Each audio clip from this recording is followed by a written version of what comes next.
আসসালামু আলাইকুম ভিউয়ার্স, আশা করি সবাই ভালো আছেন। ভিউয়ার্স, প্রতিদিনের ন্যায় আজকে নতুন আরেকটি বিষয় নিয়ে আপনাদের সাথে আছি। তো ভিউয়ার্স, আপনারা অবগত আছেন যে আমরা জব কোর্স নামে একটা কোর্স শুরু করেছিলাম কম্পিউটার দিয়ে। তো ভিউয়ার্স, এখনও যারা আগে ভিডিওগুলো দেখেননি অবশ্যই আগের ভিডিওগুলো দেখে নেবেন। দেখলে এবার খুব সহজে আপনি ঘরে বসে কম্পিউটার শিখতে পারবেন।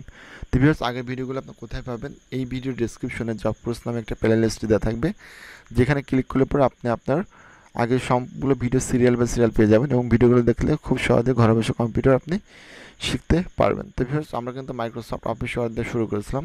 তারপর মাইক্রোসফট অফিস ওয়ার্ডের file, home, insert, page layout, reference, mailing, review এগুলো কিন্তু প্রায় শেষের দিকে, অর্থাৎ আমাদের রিভিউ নম্বরে এই পর্যন্ত কাজ আমরা করেছি। তো আজকে আমরা জাস্ট একটা কাজ দেবো, সেটা হচ্ছে রিস্টার্টিং এডিটিং। অর্থাৎ আমরা কিন্তু ডকুমেন্টগুলো পাসওয়ার্ড দ্বারা সেভ করতে পারি।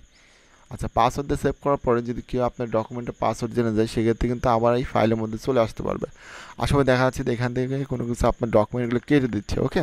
এবং কেটে দিলে কিন্তু পরে আপনি কিন্তু বুঝতে পারবেন না যে আপনি কেন ডকুমেন্টটা কেটে দিচ্ছিল কি না।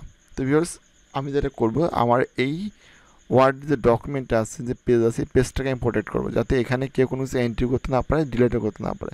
তো ভিউয়ার্স, এই কাজটা আপনি কীভাবে করবেন? এই কাজটা করতে হলে পরে আপনি এখানে রেস্ট্রাক্ট এডিটিং ক্লিক করবেন। ক্লিক করার পরে allow only this type editing the document, এখানে ক্লিক করবেন।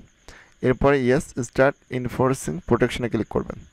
এরপর আপনি এখানে পাসওয়ার্ড দিয়ে দেন। কী পাসওয়ার্ড দিতে যাচ্ছেন? আমি একটা পাসওয়ার্ড দিয়ে দিচ্ছি। ভিউয়ার্স, এখানে কিন্তু আমি একটা পাসওয়ার্ড কিন্তু দিয়ে দিচ্ছি। এখন দেখেন, এখানে আমি যত যাই করি, যত এন্ট্রি করতে চাই, ডকুমেন্ট যত কাটতে চাই, এখানে কিন্তু কেউ চাইলে পরে কোনো কিছু কাটতেও পারবে না, কোনো কিছু ডিলিটও করতে পারবে না। অর্থাৎ ডিলিটও করতে পারবে না, কোনো কিছু লিখতেও পারবে না। ভিউয়ার্স, এরকমভাবে খুব সহজে কিন্তু আপনি আপনার এই ওয়ার্ড পেজটাকে সুন্দরভাবে প্রোটেক্ট করতে পারবেন। আর আর এটা আপনি কেন করবেন? আপনি কাউকে হয়তো কোনো ডকুমেন্ট মেইল করে পাঠাচ্ছেন বা একটা ডকুমেন্ট আপনি সেভ করে রাখছেন, তো আপনি আপনার নিরাপত্তার সাথে, আপনার ফাইলের নিরাপত্তার সাথে আপনি এই কাজটা করে রাখতে পারেন, যাতে আপনার ফাইলের মধ্যে ঢুকে কেউ উল্টাপাল্টা কোনো কিছু কাটতেও না পারে, কোনো কিছু ডিলিট বা কোনো কিছু লেখা কোনো কিছু যাতে করতে না পারে। এই জন্য আপনি এটাকে প্রোটেক্ট করবেন। তো ভিউয়ার্স, যদি এখন আপনি চান না আপনি এটা প্রোটেক্ট রাখবেন না, সেক্ষেত্রে আপনি কীভাবে এটা আনপ্রোটেক্ট করবেন? তো এটা আনপ্রোটেক্ট করতে পারে, দেখুন লেখা আছে, আমি এখান থেকে এটা কেটে দিলাম, ওকে। এটা কিন্তু প্রোটেক্ট করা আছে, আপনি বুঝতে পারতেছেন না। তো এখন আপনি এর উপর ক্লিক করলে পরে কিন্তু দেখেন, এখন নিচের দিকে দেখাচ্ছি স্টপ প্রোটেকশন, স্টপ প্রোটেকশনে ক্লিক করবেন। এবার আপনি এখানে যে পাসওয়ার্ডটা আছে, পাসওয়ার্ডটা দিয়ে দেন। এরপর জাস্ট ওকে করেন। তাহলে ভিউয়ার্স, দেখতে পাচ্ছেন এখানে কিন্তু আবার আপনি চাইলে পরে সব কিছু লিখতে পারবেন, প্লাস ডিলিট করতে পারবেন। তো ভিউয়ার্স, এরকমভাবে খুব সহজেই কিন্তু আপনি আপনার ওয়ার্ড পেজটাকে প্রোটেক্ট করতে পারবেন। তো কেমন হয়েছে আজকে ভিডিও অবশ্যই আমাকে কমেন্টে জানাবেন। আর ভালো লাগলে পরে অবশ্যই আমাদের ইউটিউব চ্যানেলকে সাবস্ক্রাইব করবেন এবং ফেসবুক পেজটিকে ফলো করবেন।